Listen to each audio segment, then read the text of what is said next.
छोटी सी कहानी से मैं 3 दिनों की इन चर्चाओं को शुरू करना चाहूंगा।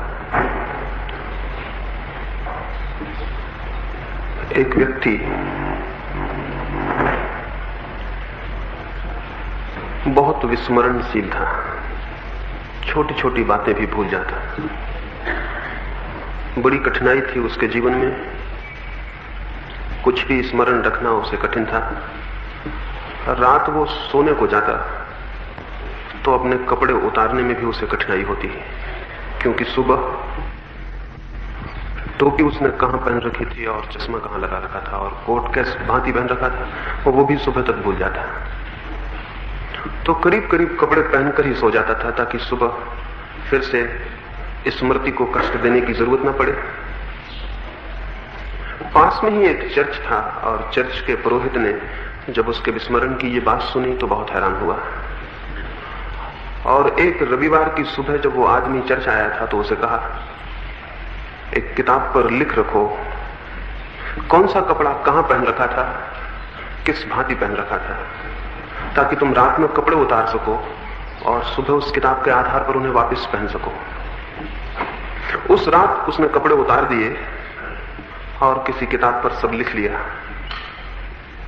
सुबह उठा और सब तो ठीक था। टोपी सिर पर पहननी है ये भी लिखा था, कोट कहां पहनना है ये भी लिखा था, कौन सा मोजा किस पैर में पहनना है ये भी लिखा था, कौन सा जूता किस पैर में डालना है ये भी लिखा था। लेकिन वो ये लिखना भूल गया कि खुद कहां है, और तब बहुत परेशान हुआ।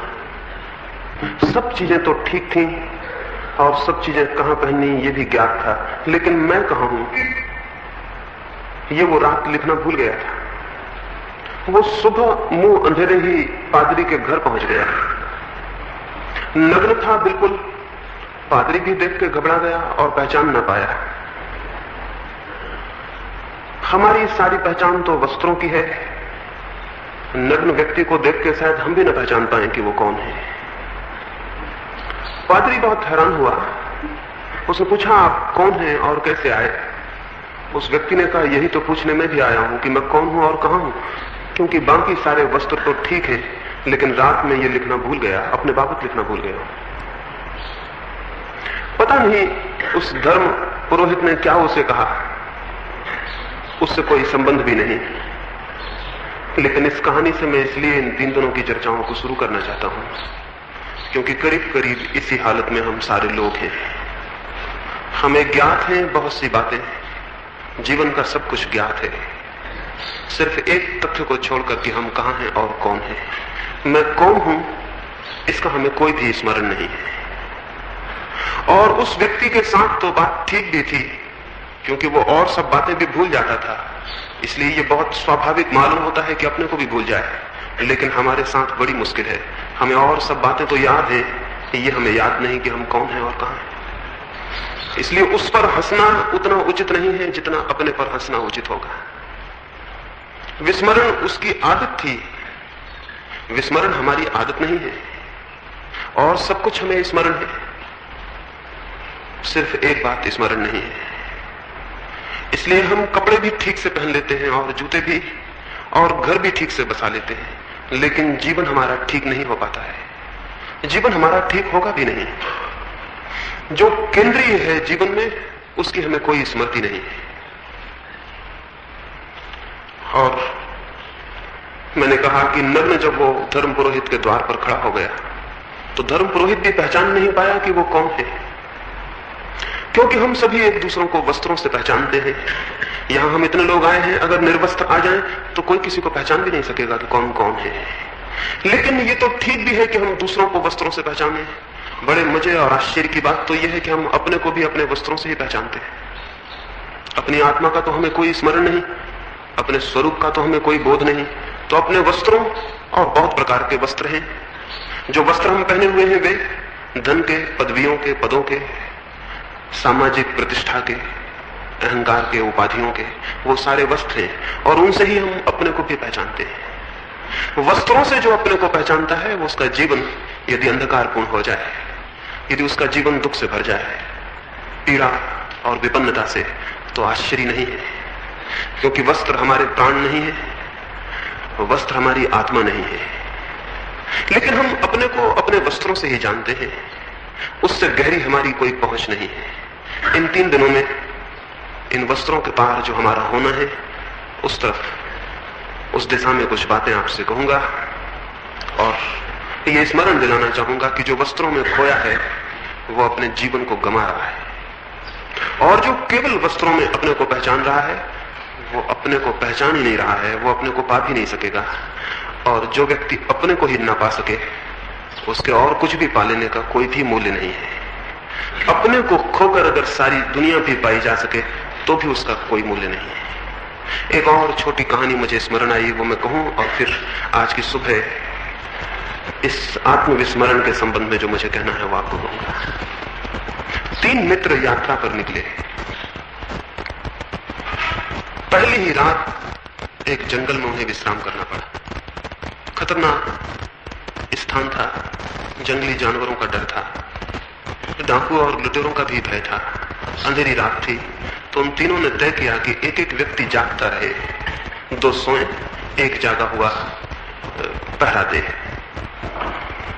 एक तो उनमें गांव का पंडित था,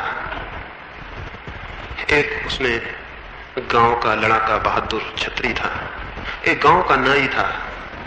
नाई की ही सबसे पहले पैसा फेंका गया और उसका ही नाम पड़ा। वो रात पहरा देने के लिए पहले पहर बैठा। नींद उसे जल्दी आने लगी, दिन भर की थकान थी, तो किसी भांति अपने को जगाए रखने के लिए उसने बगल में अपने सोए हुए छत्री मित्र की हजामत बनानी शुरू कर दी। जागे रखने के लिए अपने को उसने अपने मित्र के सारे बाल काट डाले। उसका समय पूरा हुआ। तीसरा जो मित्र था, रात्रि के अंतिम पहर में उस पंडित का पहरा होने को था। उसके तो बाल नहीं थे, उसका सिर पहले से ही साफ था, उसके सारे बाल गिर गए थे। दूसरे मित्र का जैसे ही मौका आया, उस नाई ने उसे उठाया और कहा, मित्र उठो, तुम्हारा समय आ गया, अब मैं सोऊं। उस छत्री ने अपने सिर पर हाथ फेरा, देखा बाल बिल्कुल भी नहीं है, तो उसने कहा कि मालूम होता है तुमने मेरी जगह भूल से पंडित जी को उठा दिया है। उसने अपने सिर पर हाथ फेरा और कहा कि मालूम होता है तुमने भूल से मेरी जगह पंडित जी को उठा दिया है, और वो वापस सो गया। हम अपने को इसी भांति पहचानते हैं।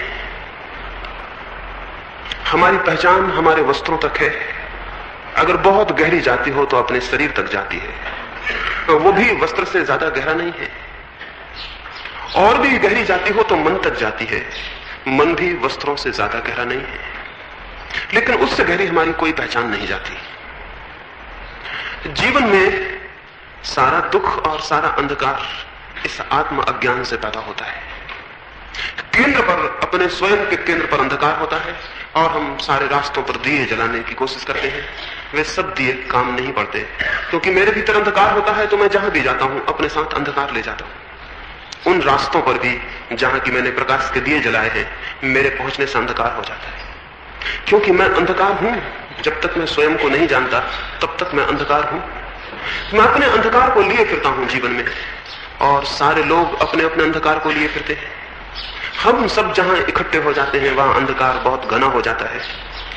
एक एक व्यक्ति उतने अंधकार में है, और जहां पूरी मनुष्य जाति इकट्ठी हो वहां अंधकार बहुत घना हो जाता है। मनुष्य जाति के पिछले 3-4 हजार वर्षों का इतिहास इसी अंधकार का इतिहास है। फिर इस अंधकार से संघर्ष पैदा होता है, युद्ध पैदा होते हैं, हिंसा पैदा होती है।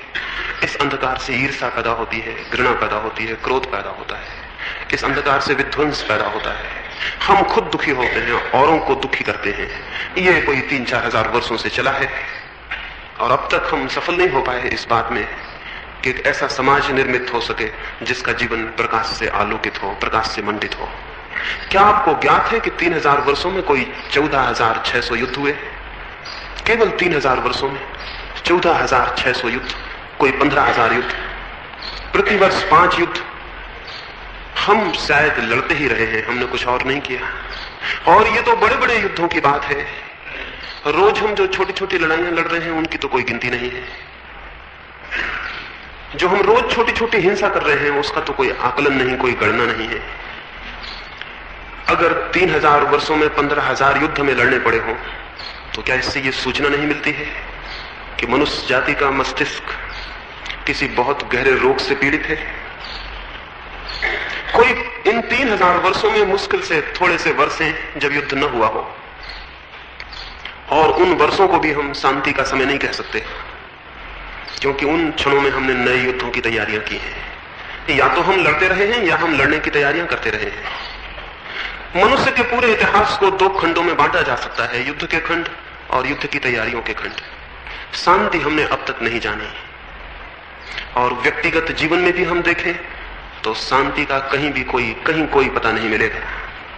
कोई आनंद की किरण उपलब्ध नहीं होगी, कोई प्रेम का संगीत नहीं सुनाई पड़ेगा। हम सारे लोग यहां इकट्ठे हैं, कौन अपने भीतर प्रेम के संगीत को अनुभव करता है? कौन अनुभव करता है अपने भीतर सुगंध को, जीवन की? कौन अनुभव करता है जीवन की धन्यता को, कृतार्थता को? एक अर्थहीनता, एक मीनिंगलेसनेस हमें पकड़े है, लेकिन किसी भांति हम जिए जाते हैं कल की आशा में, शायद कल सब ठीक हो जाएगा। लेकिन जिसका आज गलत है उसका कल कैसे ठीक होगा? क्योंकि कल तो आज से ही निकलेगा, आज से ही पैदा होगा। अगर आज दुख से भरा है तो स्मरण रखें, कल आनंद से भरा हुआ नहीं हो सकता है, क्योंकि कल का जन्म तो आज से होगा। कल आने वाला जीवन आप पैदा करेंगे, उसे आप प्रतिक्षण पैदा कर रहे हैं। तो यदि आज दुखी हैं तो जान लें कि कल भी दुखी रहेंगे। कल की आशा में, कल की सुख की आशा में आज के दुख को झेला तो जा सकता है, लेकिन कल के सुख को निर्मित नहीं किया जा सकता। कल के आनंद की कल्पना में आज की पीड़ा को सहा जा सकता है, लेकिन कल के आनंद को पैदा नहीं किया जा सकता। इसलिए आनंद है केवल आशा और जीवन है दुख, ऐसा हमारे सबके अनुभव में है। ये कोई सिद्धांत की बात नहीं है। जो भी अपने जीवन को थोड़ा सा खोलकर देखेगा उसे ये दिखाई पड़ेगा, ये सीधे तथ्य हैं। जीवन के संबंध में पहला तथ्य यही है कि जिस भांति हम उसे जी रहे हैं उस भांति कहीं कोई आनंद का फूल उसमें नहीं लगता है और न लग सकता है। इसलिए कल की आशा पर कल ठीक हो जाएगा, कल आने वाले वर्ष या आने वाली जिंदगी में, परलोक में, पुनर्जन्म में सब ठीक हो जाएगा। ये सब कल की आशा का विस्तार है। कोई सोचता हो कि इस जन्म के बाद अगले जन्म में सब ठीक हो जाएगा, वो उसी तरह की भ्रांति में है जिस तरह की भ्रांति में जो सोचता है आज दुख है कल शांति, कल सुख हो जाएगा। कोई सोचता हो मोक्ष में सब ठीक हो जाएगा तो भ्रांति में है, क्योंकि कल मुझसे पैदा होगा। आने वाला जन्म भी, मोक्ष भी, जो भी होने वाला है वो मुझसे पैदा होगा। और अगर मेरा आज अंधकारपूर्ण है तो कल मेरा प्रकाशित नहीं हो सकता। फिर क्या हम निराश हो जाएं और कल की सारी आशा छोड़ दें? मैं आपसे कहता हूं निश्चित ही कल के प्रति कोई आशा रखने का कारण नहीं है, लेकिन इससे निराश होने का भी कोई कारण नहीं है। आज के प्रति आशा से भरा जा सकता है, आज को परिवर्तित किया जा सकता है। मैं जो हूं उस होने में क्रांति लाई जा सकती है। मैं कल क्या होऊंगा इसके द्वारा नहीं, बल्कि जो मैं अभी हूं उसके ज्ञान, उसके बोध, उसके प्रति जागरण से, उसे जान लेने से, आत्म स्मृति से क्रांति उत्पन्न हो सकती है। यदि मैं जान सकूं स्वयं को तो वो दिया उपलब्ध हो जाएगा जो मेरे जीवन से अंधकार को नष्ट कर दे। और स्वयं को जाने बिना और न कोई दिया है और न कोई प्रकाश है, न कोई आशा है। पहली बात, हम स्वयं को नहीं जानते हैं। ये जान लेना स्वयं को जानने के प्रति पहला चरण है। कोई सोचता हो कि मैं स्वयं को जानता हूं तो स्वयं को जानने के प्रति द्वार बंद हो जाएंगे। और धर्म की बहुत सी शिक्षाओं ने, संस्कृति ने, इधर हजारों वर्ष से दोहराए गए सिद्धांतों ने, आत्मा और परमात्मा की बातों ने हम में से बहुतों को यह भ्रम पैदा कर दिया है कि हम अपने को जानते हैं। इस भ्रम ने हमारे आत्म अज्ञान को गहरा किया है। स्वयं को जानने के भ्रम से बड़ा, इन शब्दों और सिद्धांतों के आधार पर स्वयं को जानने के भ्रम से बड़ा आत्मज्ञान में और कोई दूसरा अटकाव, कोई दूसरी दीवार, कोई दूसरा अवरोध नहीं। छोटे से बच्चे भी जानते हैं कि हम आत्मा हैं और बूढ़े भी दोहराते हैं कि हम आत्मा हैं। ये शब्द हैं, ये सत्ता का अनुभव हो तो जीवन बिल्कुल दूसरा हो जाए। ये सिद्धांत है, ये स्वयं की प्रतीति और साक्षात हो तो जीवन नया हो जाए और जीवन आनंद से भर जाए। लेकिन इन शब्दों को हमने सहारों की भांति पकड़ा हुआ है। अज्ञान में इन शब्दों से पैदा हुए झूठे ज्ञान को हमने बहुत तीव्रता से पकड़ा है। उसे छोड़ने में भी भय मालूम होता है। इसलिए जैसे जैसे आदमी मृत्यु के करीब पहुंचता है वैसे वैसे इन शब्दों को और जोर से पकड़ लेता है। वैसे वैसे गीता, कुरान और बाइबल उसके मस्तिष्क पर और जोर से बैठते जाते हैं। वैसे वैसे वो मंदिरों के द्वार खटखटाने लगता है और साधु सन्यासियों के सत्संग में बैठने लगता है, ताकि इन शब्दों को जोर से पकड़ ले, ताकि आती हुई मौत के विरोध में कोई सुरक्षा का उपाय बना ले। इसलिए जितने लोग मृत्यु से भयभीत होते हैं वे सभी आत्मा की अमरता में विश्वास कर लेते हैं। उनका ये विश्वास उनका ज्ञान नहीं है। कोई विश्वास कभी ज्ञान नहीं होता, सब विश्वास अज्ञान होते हैं। जीवन के प्रति जो भी हम माने हुए बैठे हैं वो सब हमारा अज्ञान है, और उस मानने के कारण ज्ञान तक जाने का सारा द्वार बंद है। स्वयं की स्मृति में, स्वयं के संबंध में प्रचलित सिद्धांत सबसे बड़ी बाधाएं हैं। सिद्धांत तो क्या बाधा है, हम उन पर विश्वास कर लेते हैं, ये बाधा है, हमारे विश्वास बाधा है। और जो व्यक्ति जितने ज्यादा विश्वासों से ग्रसित हो जाता है उसके जीवन में विवेक के अवतरण का, विवेक के आगमन का, विवेक के उठने और जगने की संभावना का उतना ही उसी मात्रा में ह्रास हो जाता है। असंभव हो जाती है ये बात कि हम स्वयं को जान सकें, क्योंकि स्वयं को जानने के सिद्धांत हमें ये भ्रम पैदा कर देते हैं कि हम जानते हैं, और ये भ्रम बहुत तलों पर है। एक सन्यासी एक राजा के घर मेहमान था। उस राजा ने सुबह ही आके उस सन्यासी को पूछा, मैं सुनता हूं कि आप परमात्मा की बातें करते हैं, क्या मुझे परमात्मा से मिला दे सकेंगे? ये बात उस राजा ने अपने जीवन में और भी न मालूम कितने सन्यासियों से पूछी थी। इस सन्यासी से भी पूछी, और जो अपेक्षा थी, जो और सन्यासियों ने बातें कही थी, सोचा वही बातें ये सन्यासी भी कहेगा। करीब करीब सन्यासी एक ही जैसी बातें दोहराते हैं। सोचा ये भी वही कहेगा। कुछ उपनिषद, कुछ वेदों की, कुछ ग्रंथों की, कुछ उदाहरण देगा, कुछ गीता की, कुछ ज्ञान की बातें समझाएगा। लेकिन उस सन्यासी ने क्या पूछा? उस सन्यासी ने कहा, आप ईश्वर से मिलना चाहते हैं तो थोड़ी देर रुक सकते हैं या बिल्कुल अभी मिलने की इच्छा है? वो राजा थोड़ा हैरान हुआ, कोई भी हैरान होता है। ये ख्याल न था कि बात इस भांति पूछी जाएगी। सोचा शायद समझने में भूल हो गई है। उसने कहा कि शायद आप समझे नहीं, मैं परमात्मा से, ऊपर जो परमात्मा उससे मिलने की बात कर रहा हूं। उस सन्यासी ने कहा, समझने में भूल का कोई कारण नहीं, मैं तो उस परमात्मा के सिवाय और किसी की बात करता ही नहीं। अभी मिलना चाहते हैं या थोड़ी देर ठहर सकते हैं?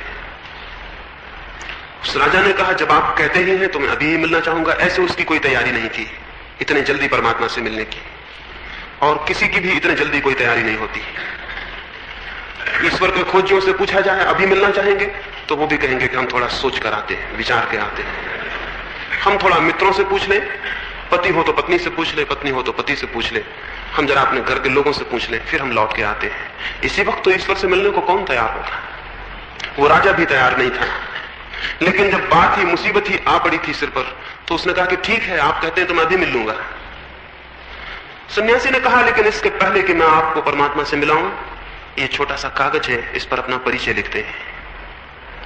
और लिखा उसने जो उसका परिचय था। बड़े राज्य का राजा था, महल का पता, वो सब लिखा। सन्यासी ने पूछा कि क्या मैं मान लूं यही आपका परिचय है?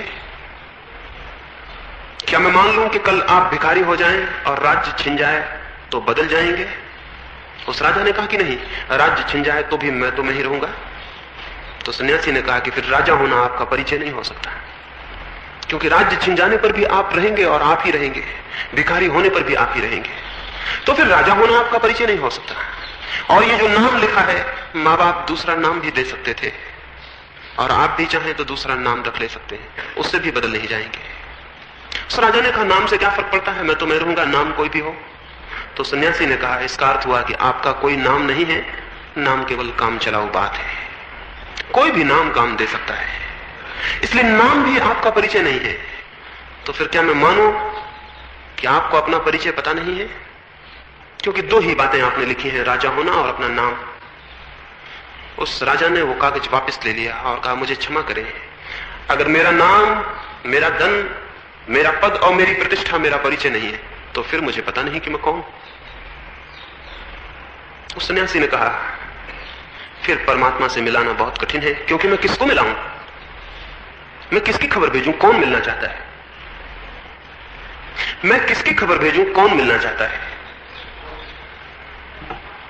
जाओ और खोजो कि कौन हो, और जिस दिन खोज लोगे उस दिन मेरे पास नहीं आओगे कि परमात्मा से मिला दूं, क्योंकि जिस दिन तुम स्वयं को पालोगे उस दिन उसे भी पालोगे जो सबके भीतर है, क्योंकि जो मेरे भीतर है और जो किसी और के भीतर है और जो सबके भीतर है वो बहुत गहरे में संयुक्त है और एक है और समग्र है।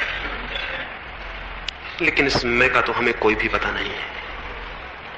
तो या तो हम अपने नाम को, अपने घर को, अपने परिवार को समझते हैं कि ये मेरा होना है।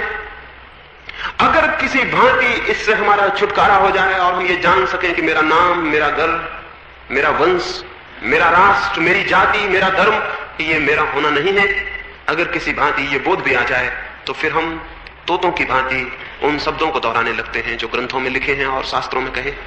तब हम दोहराने लगते हैं कि मैं आत्मा हूं, मैं परमात्मा हूं, अहम ब्रह्मास्मि, और न मालूम क्या क्या हम दोहराने लगते हैं। मैं आपसे कहूं कि जिस भांति नाम आपको सिखाया गया है उसी भांति ये बातें भी आपको सिखाई गई हैं, इनमें भेद नहीं है। जिस भांति ये कहा गया है कि आपका ये नाम है और आपने पकड़ लिया है, उसी भांति ये भी कहा गया है कि आपके भीतर परमात्मा है और आपने ये भी पकड़ लिया है। इन दोनों बातों में कोई फर्क नहीं है। जब तक हम बाहर से आए हुए शब्दों को पकड़ते हैं तब तक हम स्वयं से परिचित नहीं हो सकेंगे। वे शब्द चाहे पिता ने दिए हों, चाहे समाज ने, चाहे ऋषियों ने, मुनियों ने, साधुओं ने, संतों ने, किन्हीं ने भी वे शब्द दिए हों, जब तक बाहर से आए हुए परिचय को हम पकड़ेंगे तब तक उस परिचय का जन्म नहीं हो सकेगा जो हमारा परिचय है। तब तक हम उसे नहीं जान सकेंगे, तब तक उसे जानने का कोई मार्ग नहीं है। तो या तो हम जिसे सांसारिक कहते हैं उस तरह के परिचय को पकड़ लेते हैं, या जिसे आध्यात्मिक कहते हैं उस तरह के परिचय को पकड़ लेते हैं, लेकिन दोनों परिचय पकड़े गए होते हैं। दोनों परिचय बाहर से मिलते हैं। जो परिचय बाहर से मिलता है वो आत्म परिचय नहीं है। इसलिए ये बात जितनी झूठी है कि मेरा नाम मैं हूं, उतनी ही ये बात भी झूठी होगी अगर मैं बाहर से सीखूं कि मैं आत्मा हूं, मैं परमात्मा हूं, मैं अविनाशी हूं, मैं कुछ हूं, मैं कुछ हूं। ये सारी बातें मैं बाहर से सीखूं, ये बातें भी उतनी ही झूठी होंगी। पहली बात झूठी है ये तो हमें समझ में आ जाती है, क्योंकि ये बात हजारों वर्ष से दोहराई गई है। लेकिन दूसरी बात भी झूठी है, इसे समझने में थोड़ी कठिनाई होती है, क्योंकि तब हम एक अतल अंधकार में छूट जाते हैं और अज्ञान में छूट जाते हैं। क्योंकि सांसारिक परिचय भी हमारा परिचय नहीं है और तथाकथित आध्यात्मिक परिचय भी हमारा परिचय नहीं है, तो फिर हमारा परिचय क्या है? तब हम एक अज्ञान में और अंधकार में छूट जाते हैं, और अज्ञान से भय मालूम होता है, अज्ञान से डर मालूम होता है। मैं अपने को नहीं जानता हूं, इस बात के बोध से भयभीत होता है चित्त। इसलिए हम कोई ना कोई परिचय तो मान लेना चाहते हैं। ग्रस्त का एक परिचय है और सन्यासी का एक परिचय है, ये दोनों परिचय झूठे हैं। इनमें से किसी एक को हम पकड़ के तृप्ति कर लेना चाहते हैं, तो गृहस्थी से कोई छूटता है तो सन्यासी हो जाता है और सन्यास में पकड़ जाता है, और एक तरह के वस्त्रों से छूटता है तो दूसरे तरह के वस्त्रों को स्वीकार कर लेता है, और एक तरह के नाम से छूटता है तो दूसरा नाम ग्रहण कर लेता है। सन्यासी का नाम बदल देते हैं हम, दूसरा नाम दे देते हैं उसे, कपड़े बदल देते हैं, दूसरे वस्त्र दे देते हैं उसे, उसका ढंग बदल देते हैं, दूसरा ढंग दे देते हैं उसे। लेकिन उस रिक्त स्थान में छूटने को कोई राजी नहीं है जहां हमारा कोई परिचय नहीं है, ना सांसारिक और ना आध्यात्मिक। उस खाली जगह में खड़े होने को कोई राजी नहीं है। जो उस खाली जगह में खड़े होने को राजी हो जाता है वही केवल स्वयं को जान पाता है। जो अपने सब परिचय छोड़ देता है और अपरिचय में खड़ा हो जाता है, जो अपने संबंध में सारे ज्ञान छोड़ देता है और अज्ञान में खड़ा हो जाता है, उसी अज्ञान में, उसी न जानने में, उसी नॉट नोइंग में, उस न जानने में, जब मुझे कुछ भी पता नहीं अपने बाबत और जो भी पता है उसे मैं छोड़ देता हूं, उसी स्थिति में, उसी क्रांति के क्षण में वो परिवर्तन घटित होता है जहां स्वयं के बोध का जन्म होता है। जब तक मैं किसी भी परिचय को पकड़ता हूं तब तक उस बोध के पैदा होने की भूमिका खड़ी नहीं होती। जब तक मैं कोई भी सहारा पकड़ता हूं तब तक उसके जगने का कोई कारण पैदा नहीं होता जो मेरे भीतर सोया है। जब मैं सब सहारा छोड़ देता हूं, एक छोटी सी घटना मुझे स्मरण आती, बिल्कुल काल्पनिक होगी। मैंने सुना है कि कृष्ण एक दिन भोजन करते थे और बीच भोजन में उठे और द्वार की तरफ भागे। जो उन्हें भोजन कराते थे उन्होंने कहा, क्या करते हैं, कहां भागते हैं, बीच भोजन में उठते हैं? उन्होंने कहा, मेरा एक भक्त बहुत कष्ट में पड़ा हुआ है, दुष्ट उसे सता रहे हैं, उसे पत्थर मार रहे हैं। ये कह के वो भागे, द्वार के बाहर भी निकल गए, लेकिन द्वार से फिर वापस लौट आए, भोजन करने बैठ गए। तो जिन्होंने पहला प्रश्न पूछा था उन्होंने पूछा, आप लौट आए बीच से? उन्होंने कहा, उस भक्त ने खुद भी पत्थर अपने हाथ में उठा लिया है, अब मेरे जाने की वहां कोई जरूरत नहीं रह गई। अभी लोग उसे मार रहे थे, वो निहत्था असहाय खड़ा हुआ झेल रहा था, मेरी जरूरत थी, अब उसने पत्थर खुद भी उठा लिए हैं, अब मेरी कोई भी जरूरत नहीं। कहानी तो काल्पनिक ही होगी, लेकिन मनुष्य के जीवन में जो भी सोया है, चाहे उसे कोई नाम दे, सत्य कहें, आत्मा कहें, परमात्मा या कोई और नाम दे, कृष्ण कहें, क्राइस्ट कहें या कुछ और कहें, जो भी भीतर सोया है, जब तक आप बेसहारा नहीं हो जाएंगे तब तक उसके उठने के और जगने का कोई कारण नहीं है। जब तक आप कुछ पकड़ लेंगे तब तक वो सोया रहेगा, और जब आपकी कोई पकड़ नहीं होगी और आंख खाली हो जाएंगे और आप बेसहारा खड़े हो जाएंगे, जब आपकी कोई सुरक्षा नहीं रह जाएगी, कोई सहारा नहीं रह जाएगा, कोई परिचय, कोई ज्ञान, और आप निपट अज्ञान में और बेसहारा खड़े होने का साहस करेंगे, उसी क्षण केवल वो जागता है जो हमारे भीतर सोया है। उसी क्षण वहां स्फुरना होगी, उसी क्षण वहां कोई बीज टूटता है और अंकुरित होता है, उसी क्षण वहां कोई अंधकार टूटता है, कोई ज्योति जागती है। उसके पहले नहीं, उसके पहले असंभव है, उसके पहले बिल्कुल असंभव है, क्योंकि उसके पहले हम कोई ना कोई पूरक, कोई ना कोई सब्स्टिट्यूट खोज लेते हैं, हम खोज लेते हैं, तो उसे जो सोया है उसे जागने का कोई कारण नहीं रह जाता। हम पत्थर उठा लेते हैं, फिर कठिनाई हो जाती है, और हम कोई ना कोई परिचय पकड़ लेते हैं, कोई ना कोई वस्त्र पकड़ लेते हैं, कोई ना कोई रूप, कोई ना कोई आकृति, कोई ना कोई नाम, कोई ना कोई शब्द, कोई ना कोई सिद्धांत पकड़ लेते हैं। अज्ञान ढक जाता है और ज्ञान के जन्म का कोई कारण नहीं रह जाता। ज्ञान के आगमन के लिए पहला द्वार स्वयं के भीतर अपने समग्र अज्ञान की स्वीकृति है। तो आज की सुबह मैं आपको कहना चाहूंगा, ज्ञानी न बने, अपने अज्ञानी होने को जाने। ज्ञानी बनना बहुत आसान है, अपने अज्ञान को जानना और स्वीकार कर लेना बहुत दुस्साहस की बात है, क्योंकि ज्ञानी बनने में अहंकार की सहज तृप्ति होती है, अज्ञान को स्वीकार करने में अहंकार एकदम टूट के दो टुकड़े हो जाता है, उसके खड़े होने की कोई जगह नहीं रह जाती। ज्ञानी होने में अहंकार की खूब तृप्ति है। तो पंडित जितना अहंकारी हो जाता है उतना तो जगत में कोई अहंकारी नहीं होता। उपदेशक जितने अहंकार से भर जाते हैं उतना तो कोई अहंकारी नहीं होता। जितना ये ज्ञान की बातें करने वाले लोग अहंकार से पीड़ित हो जाते हैं उतना तो कोई और अहंकारी नहीं होता। ये हम जितना ज्यादा हमें ये ख्याल पैदा होता है कि कुछ शब्दों को इकट्ठा करके, कुछ विचारों को इकट्ठा करके हमने जान लिया, मैं जान गया हूं, जानते तो हम कुछ भी नहीं, हमारा मैं जरूर मजबूत होता है और भर जाता है।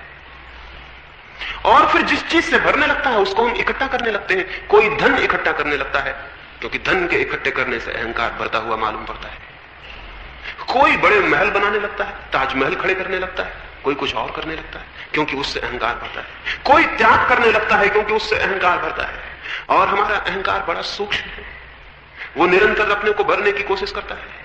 अगर त्याग को प्रशंसा मिलती हो, आदर होता हो, तो हम त्याग कर सकते हैं, उपवास कर सकते हैं, धूप में खड़े रह सकते हैं, सिर के बल खड़े रह सकते हैं, शरीर को सुखा सकते हैं। अगर चारों तरफ जय जयकार होता हो तो हम मरने को राजी हो सकते। नहीं तो कोई शहीद मरने को राजी होता, कोई मरने को राजी होता। लेकिन अहंकार को अगर तृप्ति मिलती हो तो हम सूली पर भी लटकते वक्त मुस्कुरा सकते हैं और प्रसन्न हो सकते हैं।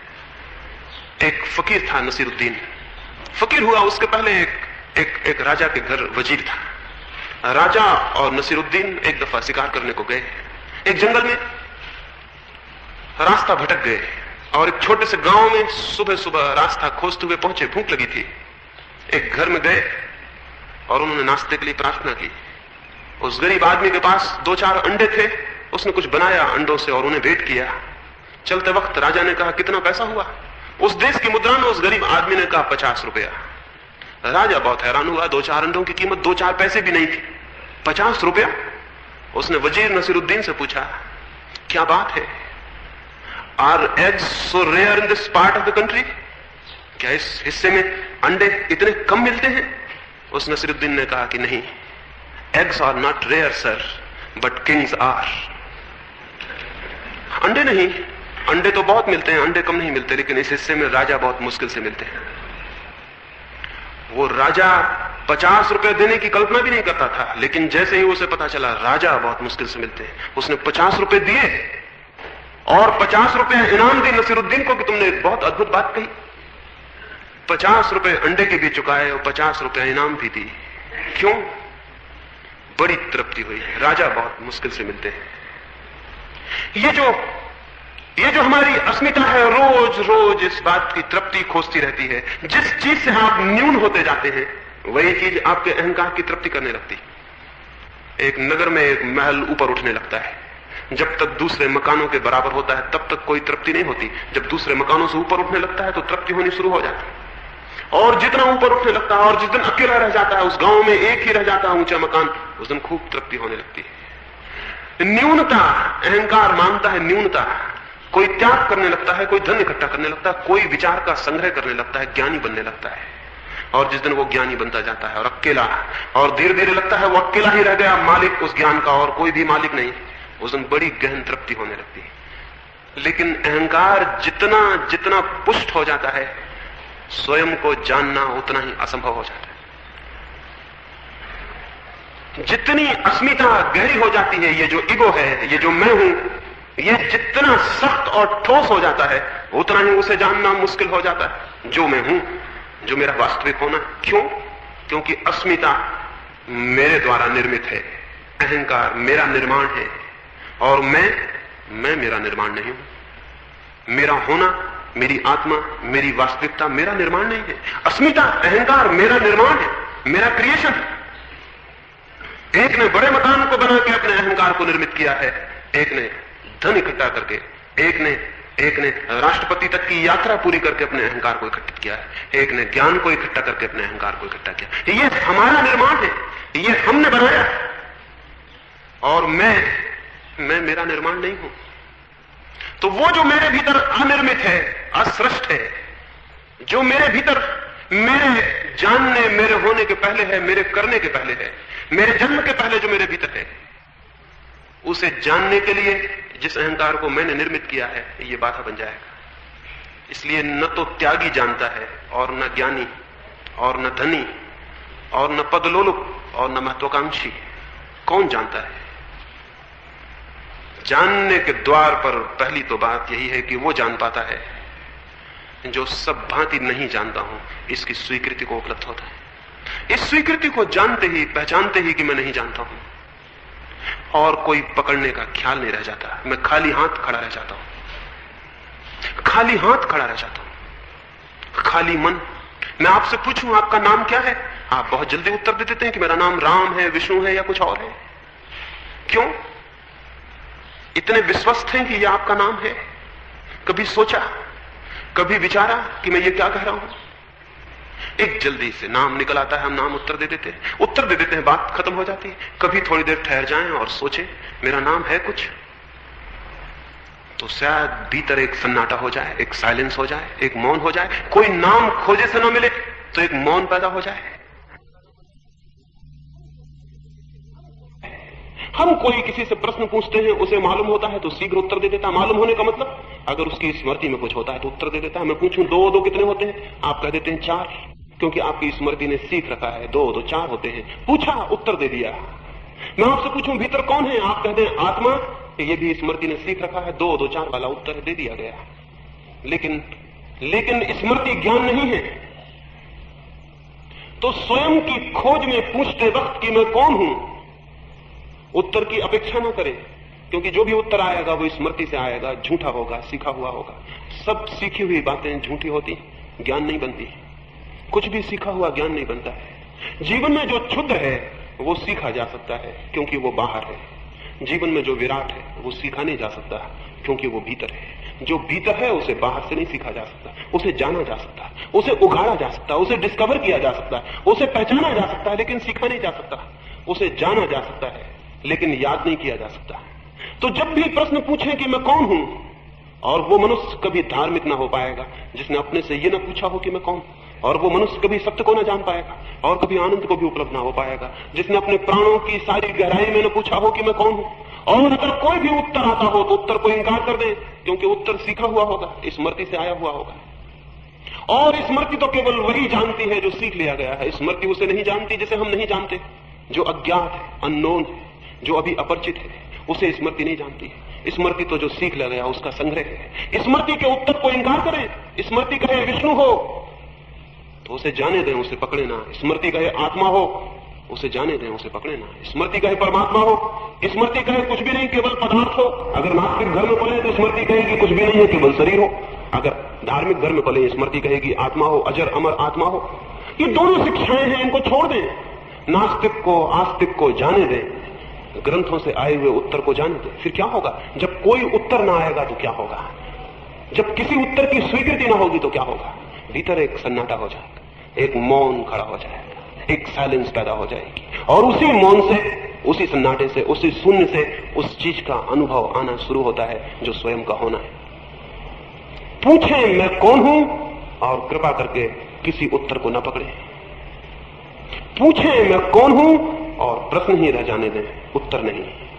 और प्रश्न को ही गूंजने दें, और प्रश्न को ही प्राणों में छाने दें, और प्रश्न को ही उतरने दें गहरा। और कोई उत्तर न पकड़ें, क्योंकि सभी उत्तर सीखे हुए होंगे।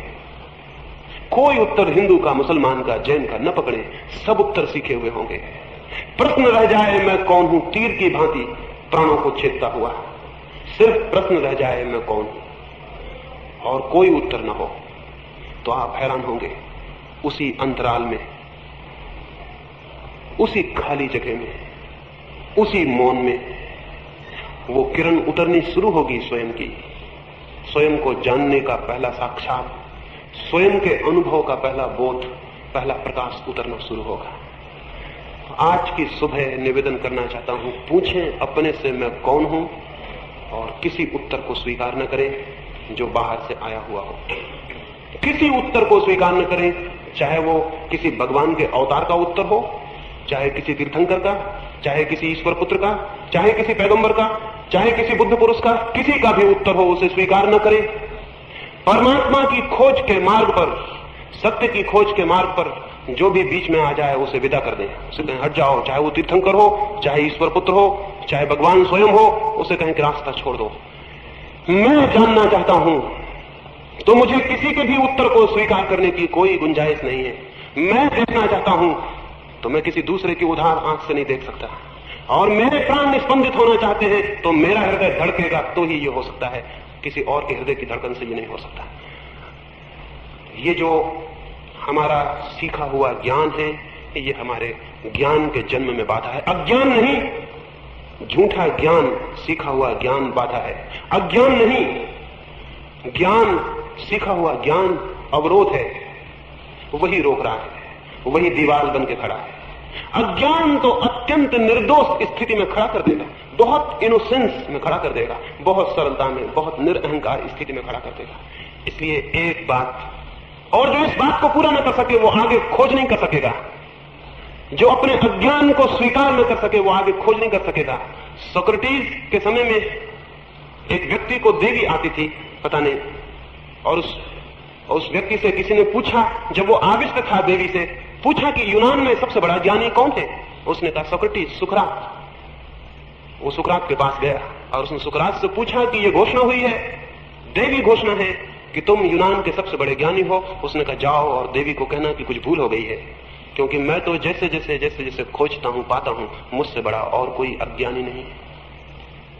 जाओ कहना कोई भूल हो गई है, क्योंकि मैं तो जैसे जैसे खोजता हूं पाता हूं कि मुझसे बड़ा अज्ञानी कोई भी नहीं। जब मैं बच्चा था तो मुझ में थोड़ा ज्ञान था, कई बातें मुझे लगती थी कि मैं जानता हूं। जब मैं जवान हुआ तो मेरा ज्ञान और कम हो गया, मुझे कई बातें पता चली कि वो मेरा बचपना था, मैं जानता नहीं था। और अब जब मैं बूढ़ा हो गया हूं तो मैं पाता हूं कि जो भी मैं जानता था वो कुछ भी नहीं जानता था। अब तो एक अज्ञान मुझे घेर रहा है, मुझे लगता है मैं कुछ भी नहीं जानता। वो व्यक्ति वापस गया और उसने जाके कहा कि सुकरात तो कहता है कि मैं परम अज्ञानी हूं और मैं कुछ भी नहीं जानता हूं। वो व्यक्ति जो आविष्ट था वो हंसा और उसने कहा जाओ जाओ और उससे कहो इसीलिए उसे कहा कि वो महाज्ञानी है। इसीलिए कहो, इसीलिए कहा कि वो महाज्ञानी है, क्योंकि ज्ञान के अवतरण की भूमिका है अपने अज्ञान को पूरी तरह जान लेना, स्वीकार कर लेना, पहचान लेना। जैसे ही हम अज्ञान को स्वीकार करते हैं, जैसे ही हम जानते हैं कि नहीं जानते हैं, वैसे ही एक परिवर्तन, एक क्रांति घटित हो जाती है। वैसे ही एक पर्दा गिर जाता है अहंकार का, जानने का, और एक मौन और एक शांति अवतरित हो जाती है। अंतिम रूप से आज तो सिर्फ प्रश्न उठाता हूं, वो आपके भीतर गूंजे मैं कौन हूं, लेकिन अगर वो प्रश्न मेरा है तो बेकार है, उसका कोई उपयोग नहीं होगा। क्योंकि जब मैं कहता हूं किसी दूसरे के उत्तर को स्वीकार न करना, तो क्या मैं ये कहूंगा किसी दूसरे के प्रश्न को स्वीकार कर लेना? अगर वो प्रश्न मेरा है और आप उसे जाकर दोहराएं कि मैं कौन हूं, तो वो प्रश्न झूठा, इंपोर्टेंट होगा, उसमें कोई बल ना होगा, कोई शक्ति ना होगी। वो प्रश्न आपका हो तो ही आपके प्राणों में स्पंदन ला सकता है। वो प्रश्न आपका हो तो ही आपके प्राणों में आंदोलन ला सकता है। वो प्रश्न आपका हो तो ही तीर की भांति आपके गहरे से गहरे अंतस्थल तक पहुंच सकता है। क्या आपके भीतर प्रश्न है? क्या आपके भीतर अपना प्रश्न है?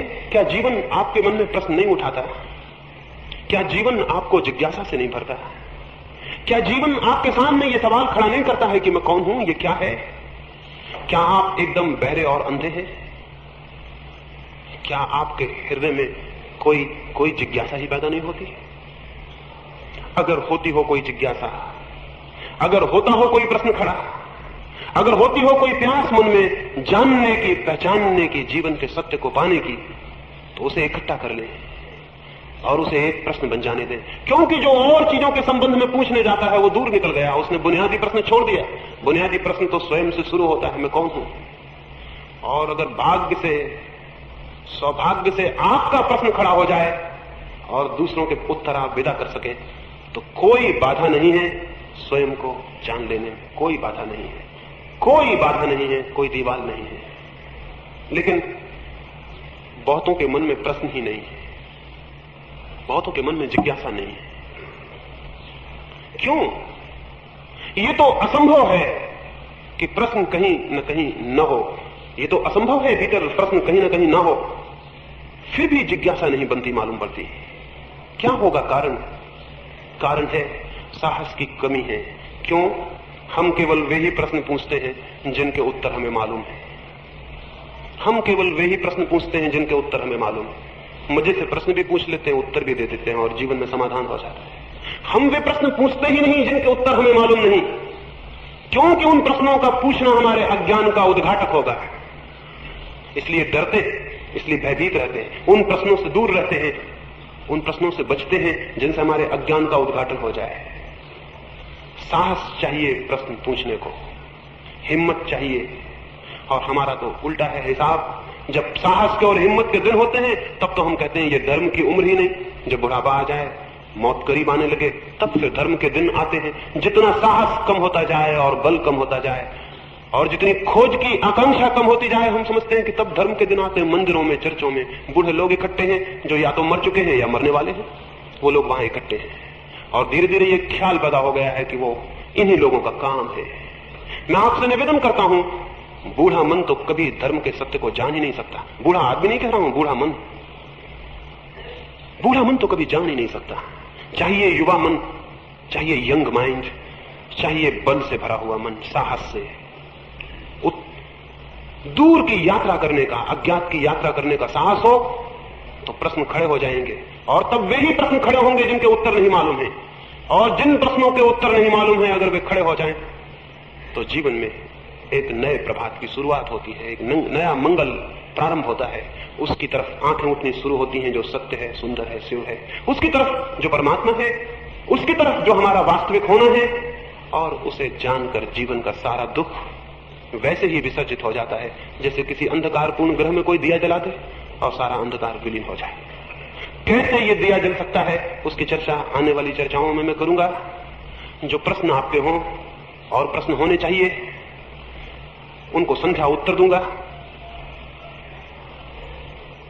आने वाले 2 दिनों में लेकिन तभी आए जब आपको ये ख्याल स्पष्ट होने लगे कि आपका कोई प्रश्न भीतर जग रहा है। अन्यथा आने की कोई जरूरत नहीं है, कोई कारण नहीं है। अगर आपको लगे कि आपको ये एहसास होता है कि आप नहीं जानते हैं, तो आए, तो कुछ खोज हो सकती है, तो हम मिलकर कुछ यात्रा तय कर सकते हैं। तो कुछ मैं अपने हृदय की आपसे बातें कहूं, इसलिए नहीं कि आप उनको स्वीकार कर लें, इसलिए नहीं कि आप उन पर विश्वास कर लें, इसलिए नहीं कि आप उनको अपनी मान्यता बना लें, इसलिए नहीं कि मेरी बातें आपका ज्ञान बन जाए, नहीं बन सकती हैं और न उन्हें बनाने की जरूरत है, लेकिन इसलिए कि शायद यहां हम इकट्ठे हों और विचार करें और आपकी जिज्ञासा तीव्र हो जाए और आपकी प्यास गहरी हो जाए और जिस प्यास से आप अपरिचित हैं उसका बोध हो जाए।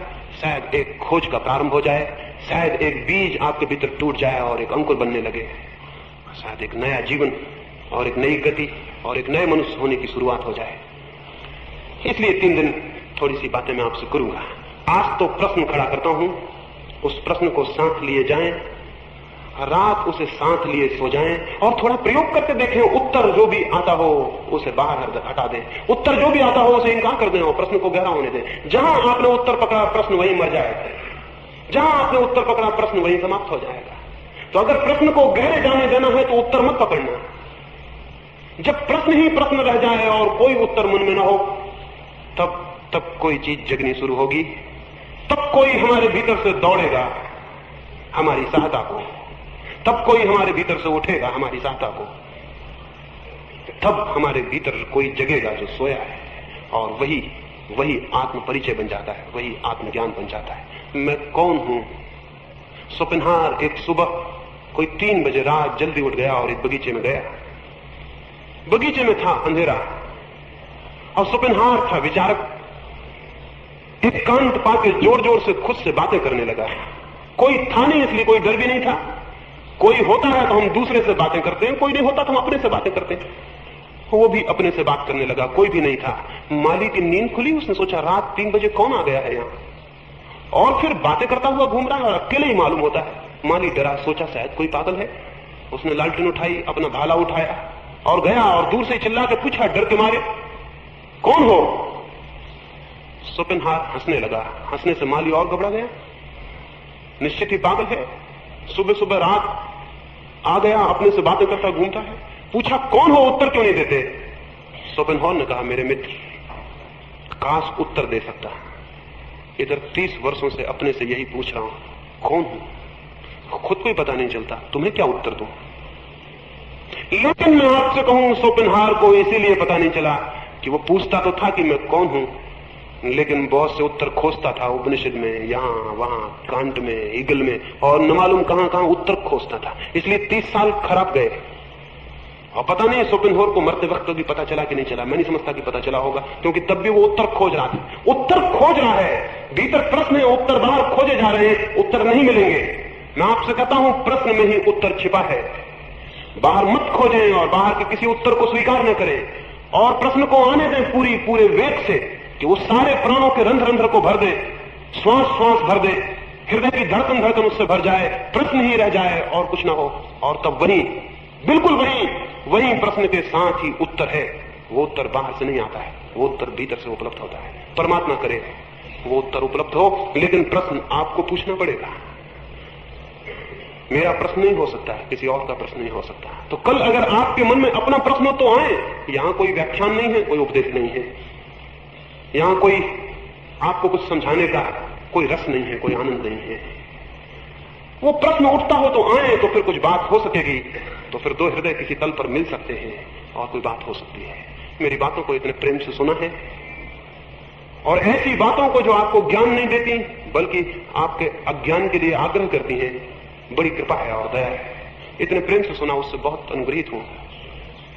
परमात्मा करे आज जो अज्ञान है वो कल ज्ञान बन जाए, आज जो अंधकार है वो कल प्रकाश बन जाए। इस कामना के साथ आज की बात पूरी करता हूं। सबके भीतर बैठे परमात्मा को मेरे प्रणाम स्वीकार करें।